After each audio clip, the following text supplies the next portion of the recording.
common question that I receive from parents is, why does my child seem to be sleeping so restlessly? They are in bed with me and it doesn't ever seem like they are settled. They're moving around constantly, they're always trying to find their comfy spot, and it doesn't seem like they're getting in a deep sleep. Please help me. Hi, my name is Sarah Bossio, and as the lead certified pediatric sleep expert at Your Zen Baby Sleep, I have helped hundreds of families get their baby's sleep in order, and I cannot wait to help you learn about why your child seems to be such a restless sleeper.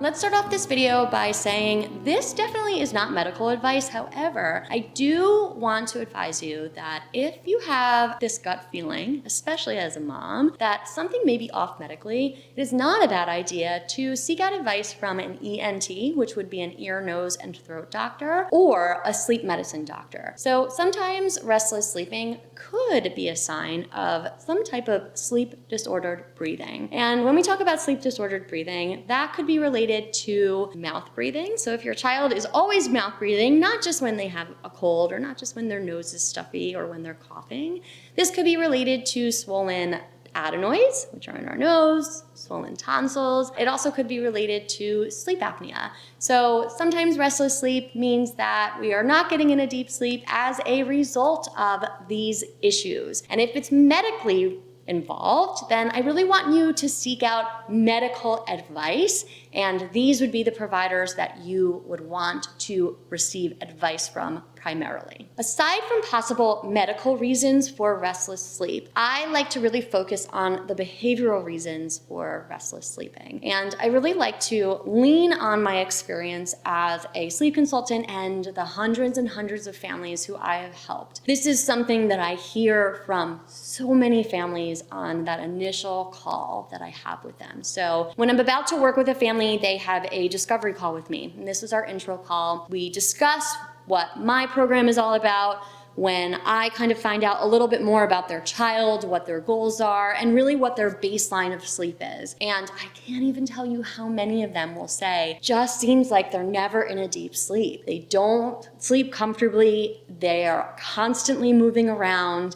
And I say, well, how do you know this? And they say, well, they're in bed with me. And I can tell, they're always moving, they're always turning around, they're always trying to find their comfy spot, and it never seems like they can find it. But then, somehow their elbow ends up in my rib, and that doesn't seem to bother them, because they never wake up when their elbow's in my rib. And if this sounds familiar to you, I have an explanation that could be the reason why your child is sleeping restlessly. Let's talk about the mechanics of sleep. When our children fall asleep, they should be going into a deep sleep initially. So we fall into deep sleep somewhere between bedtime, and we stay in deep sleep pretty much until 12 or 1 a.m. Then we are going to transition in and out of deep and light sleep between 12 or 1 a.m. until morning time, which is about 6 or 7 a.m. Again, I'm speaking in very, very big generalities. There are more nuances to sleep, but for these purposes, that's typically how sleep works in babies, toddlers, and big kids. I want to run with this example of children who are bed sharing with their families and why it seems like they are sleeping so restlessly. I'm going to use a really specific example here because I think this is very common for many families, and hopefully you'll be able to relate with this. A family called me and said, this is how our typical routine goes with our 2.5-year-old. We do our bedtime, we lay down in our child's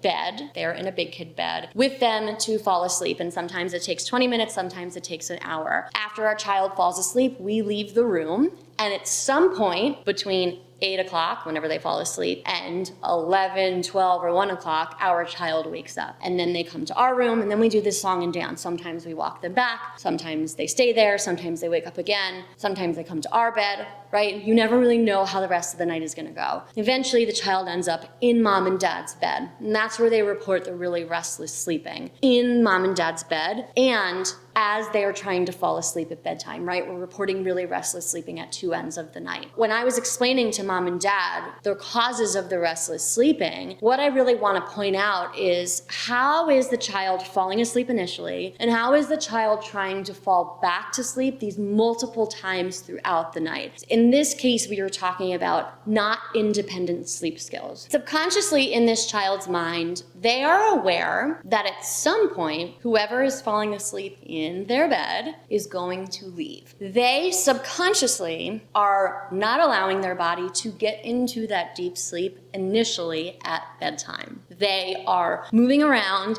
they are making sure that whoever is in the bed is still there so that they remain there the rest of the night. At a certain point, we can't fight this, right? So eventually the child probably does fall into somewhat of a deep sleep, but then comes out of that deep sleep, as we all do around that 12 o'clock mark. Then gets up, we do this song and dance of the back and forth between the child's bed, mom and dad's bed, the child's bed. We end up in mom and dad's bed throughout the rest of the night. When we see the restless sleep at that point, my explanation for it is the child has no idea what to expect. He has no idea what to expect. He is so programmed at that point to not know, where am I?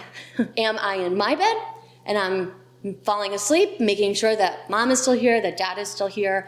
I am trying to figure out where I am. Am I in mom's bed? Am I in dad's bed? You know, am I here with mom? Is she next to me? Where is my body? And none of this is happening on a conscious level, right? Because when we are sleeping, even in a light sleep, we are in a subconscious state of mind. But he is likely spending most of his sleep in a light REM sleep stage, where we are checking our surroundings on a subconscious level to make sure that we are safe. And this child's safety is, I fall asleep with mom next to me. Of course, right? Because that's how he is used to. That's what he knows. He knows to be able to fall asleep with mom next to him. So the elbow in the rib, right? That's his way of being like, oh, somebody's still here and I'm not gonna wake up because I know somebody's still here.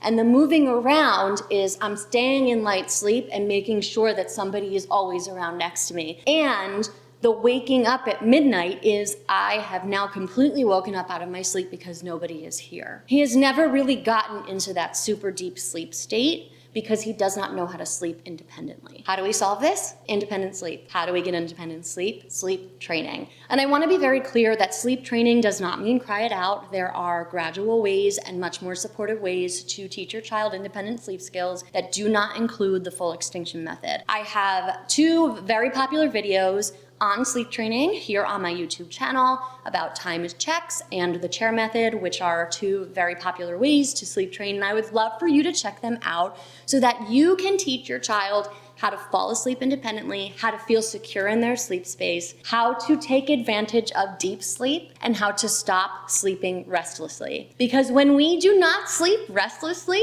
and we get good deep sleep, it means that our body resets, our body is well rested, and we all feel so much better in the morning. And I know that that is what you would like for your child and for yourself. The thing that I love most about what I do as a sleep consultant is the fact that I get to help families like you. I have been in the thick of it with my own kids, and I know how hard it is to be a parent and to have so many resources on the internet and not really know which one is the right one, right? So if this video resonated with you and you have questions for me about your child and their restless sleep and where to get started with sleep training, I would love for you to scroll down to the comments section and leave me a question. And while you're on the way, leave a like. It's really helpful for me because then I know if this content is helpful for you. And as you're on your way there, subscribe, turn on notifications. You'll be the first to know when I release my sleep content so that you can have more restful nights. It's so important as a family, as parents, that you get the sleep that you need. As always, from my living room to yours, thank you so much for coming today, and I can't wait to see you again next time.